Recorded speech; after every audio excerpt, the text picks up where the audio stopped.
My daughter Lila is 10 years old. She has Ehlers-Danlos syndrome, a rare connective tissue disorder that makes her joints hypermobile and prone to dislocation.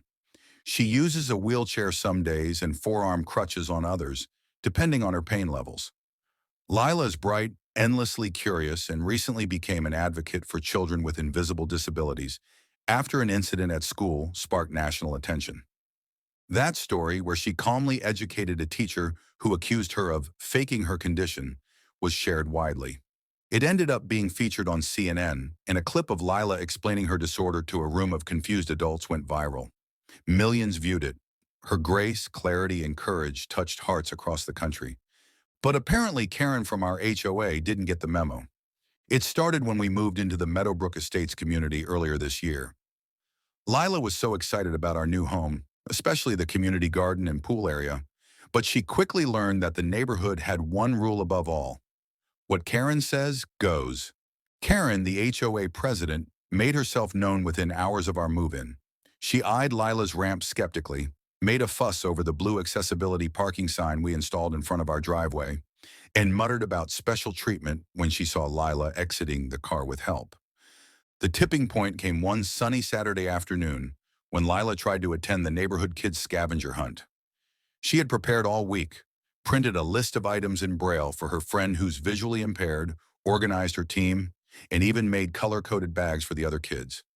But as the event began, Karen stormed over, arms folded tight. "She can't participate like that," she snapped, eyeing Lila's wheelchair. "She's just going to slow the others down and make this harder for everyone." I calmly told her that the rules said all kids could participate, and we'd already made every accommodation needed. Karen leaned in and said, "I've seen kids like this before. They fake things to get attention. There's nothing wrong with her. Look, she's moving just fine in that chair." Lila, who had been holding her scavenger list and smiling excitedly, froze. Her joy dimmed. "You're calling my daughter a liar?" I asked, stunned. "I'm saying some people exaggerate," Karen said, shrugging. "And this whole thing, wheelchairs, special signs, all of it, it's a bit much. It's not fair to the rest of the kids." Other parents nearby overheard.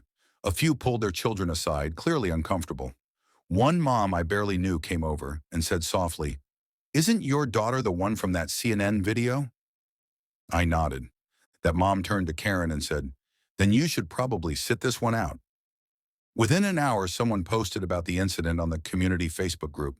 The post included a link to the CNN video showing Lila gracefully explaining her condition to skeptical adults, and later hugging a senator who sponsored new disability education legislation. The post exploded. Overnight, our inbox filled with support. Neighbors brought cookies, flowers, and handwritten notes to Lila. One even brought her a handmade scavenger queen sash.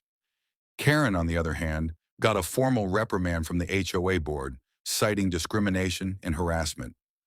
Lila didn't ask for an apology. She just handed out her handmade prize bags to the other kids and rolled through the garden trail with her team, laughing, solving clues, and leading the way. The local paper ran a headline the next day. From CNN to scavenger hunt, local girl with disability teaches town a lesson in grace. Karen hasn't said a word to us since, but I think she finally learned what the rest of the world already knows. Lila doesn't have to prove her worth to anyone. She's already changed lives, and no HOA rulebook will stop her.